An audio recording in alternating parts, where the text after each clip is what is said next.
So as it is World Book Day, I thought today I'd show you some of the books that I'm currently reading or dipping into at the moment.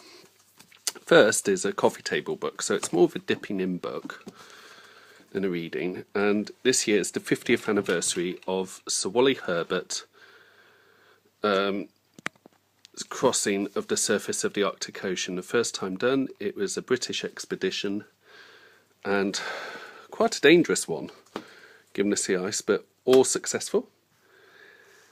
From Point Barrow, Alaska, to wintering on the ice, passing the North Pole in early spring, and reaching Svalbard, Spitsbergen, late spring, early summer of 1969.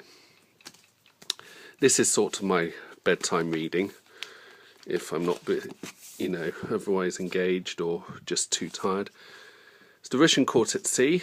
It's about the Tsar's mother, the Dowager Empress, and the surviving Romanovs, who were stuck in Yalta on the Crimea in early 1919. The Red Army was approaching, and it was 9 months after the Tsar's family were executed by the Bolsheviks, and it's about the HMS Marlborough, a British warship, rescuing them, and it's about how they coped with exile and everything else. Quite fascinating, the various eccentric characters and how they adapted to the life change that they did.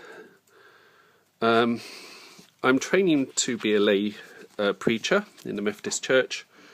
I need to read one of these, which is one of the sermons, An Appeal Against Bigotry, because I will be questioned about it before too long. So that's part of my reading. When I'm out and about, if I have a time to read anything, it's a bit of a slow read, but the Long Time Dark Tea Time in the Soul by Douglas Adams, Dirk Gently novel. I love Douglas Adams' work. It's the high imagination and idiosyncratic humour that you don't often get, and some sneer at Adams is what's sneered at as undergraduate humour, but I quite like it. Finally, I've had this book for about 15 years now, 16 years. Friends and Rivals, Crossland, Healy and Jenkins, 3 leading figures on the moderate wing of the Labour Party, from 60s from 1950s to the 80s. Roy Jenkins jumped ship and helped form the SDP in 81. Dennis Healy was deputy leader of the Labour Party in the early 80s. Tony Crossland wrote one of the great revisionist tracts of the Labour Party in the 50s and was a big thinker, but he died in the late 70s.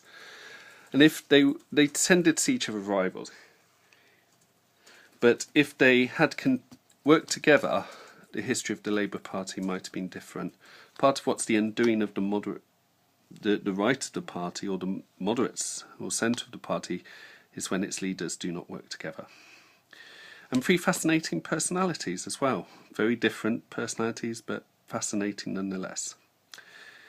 And that's my reading for World Book Day, and the books I recommend. Cheers, bye.